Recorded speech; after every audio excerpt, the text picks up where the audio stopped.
السلام عليكم ومرحبا بكم معنا في فيديو الإعلان عن الفائزين في تحدي طبخ 500 جرام من فيليه الدجاج، والذي تم بين 11 قناة من رابطة يوتيوبرز مغربية الجيل الجديد. عرض الفيديو سيكون على حسب تصويت المتتبعين الأوفياء للقنوات بالترتيب. نترككم مع عرض النتائج.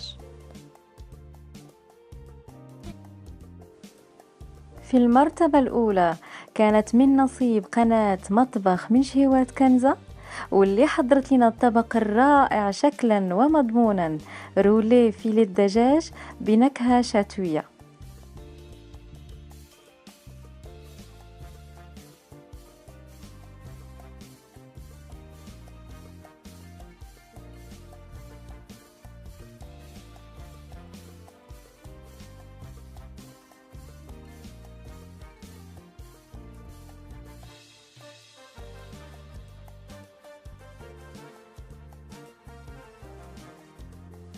في المرتبة الثانية كانت من نصيب قناة وصفاتي لأحلى السيدات، واللي حضرت لنا طبق الأرز بفيليه الدجاج والخضر على شكل المقلوبة مع سلطة الأفوكا وقطع الدجاج بتقديم جد راقي ومميز.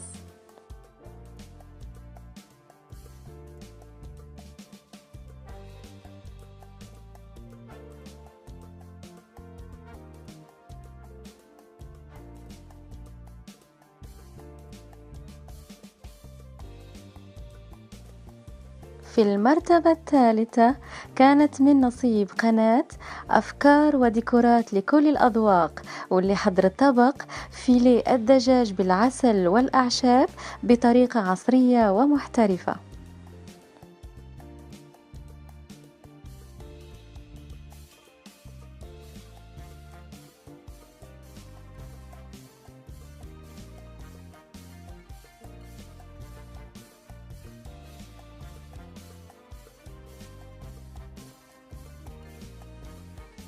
المرتبة الرابعة كانت من نصيب قناة مطبخ أم زينب، واللي حضرت طبق دجاج روليه محشي بالكفتة في الفرن بطريقة مبدعة وجديدة.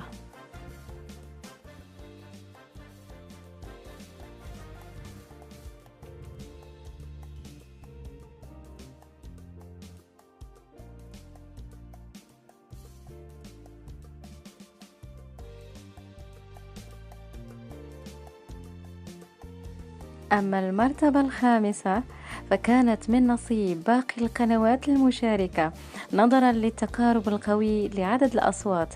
ونبدأ بعرض قناة مطبخ إكرام العالمي، واللي حضر طبق مسقعة الدجاج بالخضر الصحي واللذيذ.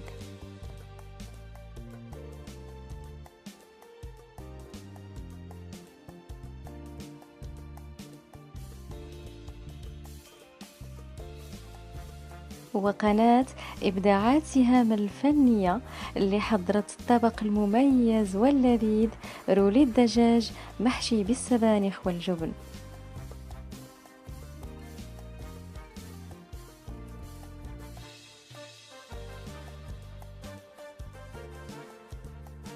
ثم قناة عالمك سيدتي مع أم سيرين، واللي قدمت طبق كروكيت الدجاج الشهي والسريع التحضير.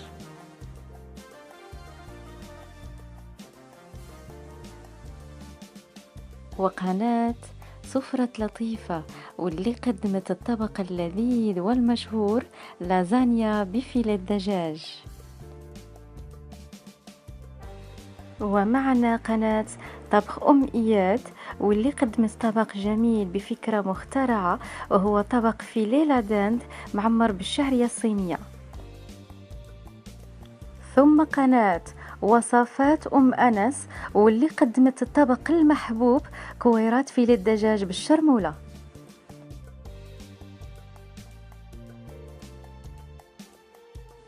ونختم بقناة لبنى تايم، واللي قدمت طبق المختلف فطيرة محشية بالدجاج. فكرة الطبق مزيج بين بيتزا وكيش.